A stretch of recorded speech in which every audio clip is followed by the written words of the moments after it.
Hello बेटा, कैसे हैं आप सब। First of all welcome to economics class. मैं रौनक कपूर आपको इकोनॉमिक्स भी पढ़ाऊंगा। आज बेटा हम इकोनॉमिक्स की पहली क्लास है। हम इस क्लास में क्या करेंगे, कुछ नहीं पढ़ेंगे, हम सिर्फ यहाँ पे बातें करेंगे किसके बारे में, इकोनॉमिक्स क्या है, क्या बेनिफिट्स क्या क्या है इकोनॉमिक्स के, ताकि सिर्फ आप लोगों को, आप बच्चों को पता चल जाए कि इकोनॉमिक्स सब्जेक्ट में हम पढ़ेंगे क्या इन फ्यूचर। ठीक है, हम सिर्फ इसका बेनिफिट्स क्या हैं, क्या स्कोप रहेगा इकोनॉमिक्स का, आगे आप क्या कर सकते हो, वो सारी चीज़ों पे हम यहाँ पे डिस्कशन करेंगे। ठीक है।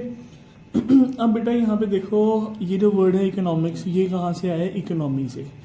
इकोनॉमी क्या होती है बेटा, इकोनॉमी क्या है, इकोनॉमी एक सिस्टम है जो लोगों को प्रोवाइड करता है एक जरिया कि ताकि लोग पैसा कमा सकें, काम कर सकें और पैसा कमा सकें। मतलब इसमें सारी की सारी हमारी ऑर्गेनाइजेशंस आ जाएंगी, जैसे फैक्ट्रीज आ गई, शॉप्स आ गए, ऑफिसेस वगैरह, ये सारे के सारे हमारे इकोनॉमी में आएंगे। अब इकोनॉमिक्स क्या है, बेसिकली इकोनॉमिक्स इसी का पार्ट है। इकोनॉमिक्स एक सब्जेक्ट है जिसमें हम किसके बारे में पढ़ेंगे, स्कैर्सिटी के बारे में, रिसोर्सेज की कमी है। अब उन रिसोर्सेज की अगर कमी है तो उसके साथ साथ डिमांड भी बहुत है, कैसे हम उसकी सप्लाई करेंगे, तो यही सारा सब्जेक्ट है जिसको हम आगे डिटेल में अगली क्लास में पढ़ेंगे इकोनॉमिक्स के बारे में। आज की क्लास में हम सिर्फ पहले बेनिफिट्स के बारे में बात करते हैं, इकोनॉमिक्स के क्या क्या है। ठीक है।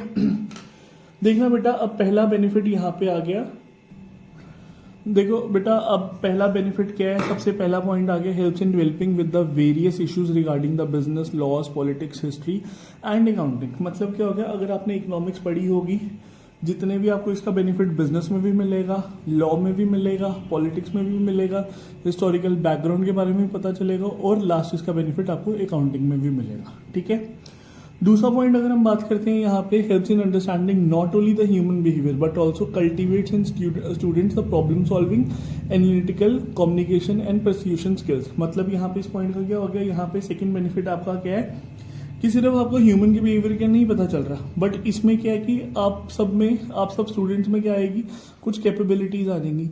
अगर कोई प्रॉब्लम आ रहा है उसको कैसे सॉल्व करना है, एनालिटिकल मतलब एनालिसिस करना, कम्युनिकेट करना, और ये परस्यूशन स्किल्स, ये सारे के सारे इकोनॉमिक्स पढ़ने से आपके अंदर आ जाएंगे। तीसरा अगर हम बात करें यहाँ पे, जो बंदा इकोनॉमिक्स को पढ़े, ठीक है, और आगे इकोनॉमिक्स को ही आगे फ्यूचर अपना मान ले, तो हम उस बंदे को क्या कहते हैं, इकोनॉमिस्ट। अब आज की डेट में इकोनॉमिस्ट की पे भी बहुत ज़्यादा है और इनकी डिमांड भी बहुत ज़्यादा है।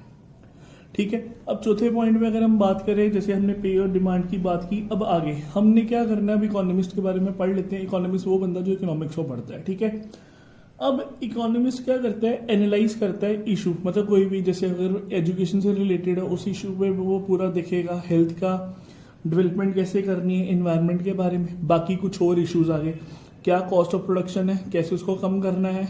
ठीक है। हेल्थ केयर के बारे में देखेंगे हम, यहाँ पे 11th में पढ़ेंगे भी इसको, एनर्जी के बारे में, पॉवर्टी के बारे में, इंफ्रास्ट्रक्चर के बारे में और रूरल डेवलपमेंट के बारे में। ये सारे टॉपिक्स हैं जिसके बारे में इकोनॉमिस्ट पढ़ेगा, और आप लोगों ने भी 11th में इसके बारे में पढ़ना है। ठीक है।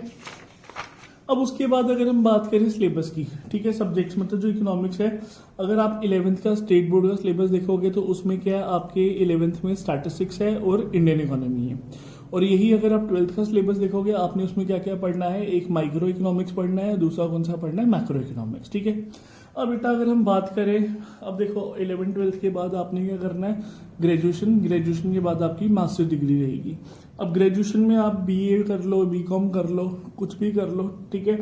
अब उसके बाद आप कुछ भी आगे कर सकते हो मास्टर्स डिग्री के लिए, इकोनॉमिक्स कर सकते हो, MBA कर सकते हो, MCOM कर सकते हो, या कोई भी कोर्स कर सकते हो जो स्पेशलाइज किसमें है, हमारा इकोनॉमिक्स में है। ठीक है। बाकी अगर हम इसकी जॉब की बात करें, इसमें जॉब्स इकोनॉमिक्स पढ़ने से भी लोगों को बहुत ज़्यादा जॉब्स मिल सकती हैं। वो गवर्नमेंट जॉब भी हो सकती है, वो प्राइवेट सेक्टर में भी जॉब हो सकती है। ठीक है। अब अगर हम बात करें पहले एकेडमिक्स में, बंदा सबसे पहले लेक्चरर लग सकता है एज अ प्रोफेसर। ठीक है। दूसरा, बैंकिंग सेक्टर में आपकी जॉब लग सकती है, चाहे वो गवर्नमेंट बैंक की भी हो सके या प्राइवेट बैंक की भी, हम तैयारी कर सकते हैं इससे। बाकी UPSC के हम एग्जाम्स की भी तैयारी कर सकते हैं, जैसे इकोनॉमिक्स में इंडियन इकोनॉमिक सर्विसेज मतलब IES, ये पूरा का पूरा किससे डील करेगा, प्लानिंग कमीशन से। ठीक है। प्लानिंग कमीशन जो पूरे प्लान्स करते हैं, 5 ईयर प्लान्स वगैरह, वो सारे इसी के अंदर आएंगे। ठीक है। जिसको आजकल हम नीति आयोग के से नाम से जाना जाता है। फिर इकोनॉमिकल एक्सपर्ट की जॉब होती है, और कुछ इंटरनेशनल मॉनेटरी फंड्स के डिपार्टमेंट की भी जॉब है यहाँ पे, ठीक है। अब कुछ और एक आधा पॉइंट देखेंगे। एक जॉब हम यहाँ पे इकोनॉमिक काउंसलर या इकोनॉमिक कंसल्टेंट वाली जॉब भी हम कर सकते हैं। बट अगर हम स्किल्स की बात करें तो इसमें आपको सिर्फ न्यूमेरिकल स्किल्स की ज़रूरत है, ठीक है। एनालिटिकल एनालाइज करना आना चाहिए और आपकी रीजनिंग सही होनी चाहिए। बाकी अगर हम मैथ्स की बात करें तो इसमें मैथ्स का कोई रोल नहीं है। अब अगर हम कॉलेज में देखें, कॉलेज यहाँ पे बहुत सारे हैं, जम्मू में भी आप ये कर सकते हो। बट अगर हम बेस्ट की बात करें कि अगर इकोनॉमिक्स अगर हमने बेस्ट कॉलेज से अगर हमने करनी है तो बेस्ट कॉलेजेस यहाँ पे जो मैंने सर्च किया है वो है दिल्ली यूनिवर्सिटी साउथ कैंपस पहला, दूसरा सेंट स्टेफन कॉलेज, फिर तीसरी आ गई पूना यूनिवर्सिटी, बाकी आगे बॉम्बे कॉलेज, ठीक है। ये सारे के सारे हमारे जो माने हुए इकोनॉमिक्स के कोर्स के लिए कॉलेजेस आ गए, ठीक है। ये मैंने आपको एक हल्का सा इसका सब्जेक्ट के बारे में आपको जस्ट एक सिंपल सी एक इंट्रोडक्शन दी जिसमें हमने सारा पढ़ा। मैंने आपको बताया कि इकोनॉमिक्स क्या है, क्या उसका स्कोप था, ठीक है। अब हम ना इसी के साथ एक बारी सिलेबस भी देख लेते हैं। 11th में आपने क्या क्या सिलेबस को डिस्कस करना है, ठीक है। अब यहाँ पे देखो हमारे पास इकोनॉमिक्स के 2 पार्ट्स हैं। ये आ गया हमारे पास, ये पहला पार्ट आ गया पार्ट ए, ये यहाँ से यहाँ तक आ गया हमारा पार्ट ए, ठीक है। अब पार्ट ए जो है वो डील करेगा हमारा बिल्कुल सिंपल सा स्टैटिस्टिक्स के साथ। स्टैट्स क्या स्टैट्स है, इकोनॉमिक्स में क्या स्टैट्स का बेनिफिट है, ये सिंपल सा पहला चैप्टर 7 मार्क्स का रहेगा। दूसरा आ गया हमारे पास, हमने यहाँ पे वो पढ़ना है कलेक्शन, ऑर्गेनाइजेशन और प्रेजेंटेशन। अब डाटा को तो हम डाटा इकट्ठा करना है, उसको हम कैसे इकट्ठा करेंगे ऑर्गेनाइज करने के लिए। ऑर्गेनाइज में हम सिंपल सी जो आपने टेक्निक्स पढ़ी हुई है ना, जो फ्रीक्वेंसी डिस्ट्रीब्यूशन, पॉलीग्राम, बार डायग्राम, वो सब पढ़ेंगे। और उसके प्रेजेंटेशंस में वही हमारे बार डायग्राम, पाई चार्ट या पॉलीगॉन, ये सारे सिंपल टॉपिक्स आपने करने हैं। बाकी यहाँ पे हमारा कुछ न्यूमेरिकल पार्ट रहेगा। न्यूमेरिकल में आपने सिंपल से पहले मीन मीडियन मोड के बारे में पढ़ना है, फिर डिस्पर्जन आ जाएगा, फिर कोरिलेशन और इंडेक्स नंबर। ये 4 चैप्टर हैं हमारे मेन प्रैक्टिकल के, जिसकी वर्थ क्या रहेगी 20 मार्क्स। बाकी 10 मार्क्स का प्रोजेक्ट रहेगा, ये पूरा का पूरा स्कूल बेस्ड प्रोजेक्ट रहेगा, ठीक है। बाहर इसका कुछ भी नहीं है, जो भी आपके ये इंटरनल असेसमेंट ही रहेगी, ठीक है। अब उसके बाद बेटा आगे अगर हम चले पार्ट बी पे, पार्ट बी हमारा थोड़ा सा इंटरेस्टिंग है, ठीक है। पार्ट बी बहुत इजी है। पार्ट बी में सबसे पहला जो यूनिट है 10 मार्क्स का, इसमें हमने यहाँ पे यही पढ़ना है कि जब हमारा जैसी आज़ादी हुई उसके आज़ादी से पहले क्या था, ब्रिटिश का राज, ठीक है। तो ब्रिटिश के राज के टाइम क्या था, क्या क्या प्रॉब्लम्स थी, इंडिया का जो जितने भी सेक्टर्स है, चाहे हैंडीक्राफ्ट हो गया, एग्रीकल्चर हो गया, उधर क्या क्या प्रॉब्लम थी, वहाँ पे हम वो सारा पढ़ेंगे। फिर उसके बाद कुछ रिफॉर्म्स बढ़े, जिसको हम जनरली क्या बोलते हैं, एलपीजी पॉलिसी भी कहते हैं। बहुत ईजी और इंटरेस्टिंग है।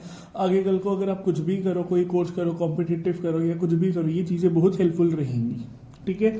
फिर उसके बाद हमने कुछ प्रॉब्लम्स पढ़नी है इंडियन इकोनॉमी में, जैसे पॉवर्टी की आ गई, रूरल डेवलपमेंट आ गया, ह्यूमन कैपिटल फॉर्मेशन की प्रॉब्लम आ गई, एम्प्लॉयमेंट, इंफ्रास्ट्रक्चर, ये सारी की सारी। और बाकी फिर लास्ट एक चैप्टर रहेगा हमारा 10 मार्क्स का, developing experience with of India. मतलब हमने यहाँ पे इंडिया का एक्सपीरियंस पढ़ना है, किस किस के साथ, 2 नेबरिंग कंट्री के साथ, एक पाकिस्तान के साथ पढ़ना है और एक चाइना के साथ। तो ये पूरा का पूरा बहुत सिंपल सा सिलेबस है। इकोनॉमिक्स बिल्कुल मुश्किल नहीं है, बहुत हेल्पफुल रहेगी आपके लिए। बाकी बेटा चॉइस करना आप पे, आप कोई भी सब्जेक्ट ऑप्ट करो, बट ये है कि जो सब्जेक्ट आप ऑप्ट करो उस पर ये कोशिश करना कि आपके मार्क्स बहुत अच्छे आए। Thank you so much. Choice करिए आप सब्जेक्ट की और उसके बाद हमें बताएं। Thanks a lot.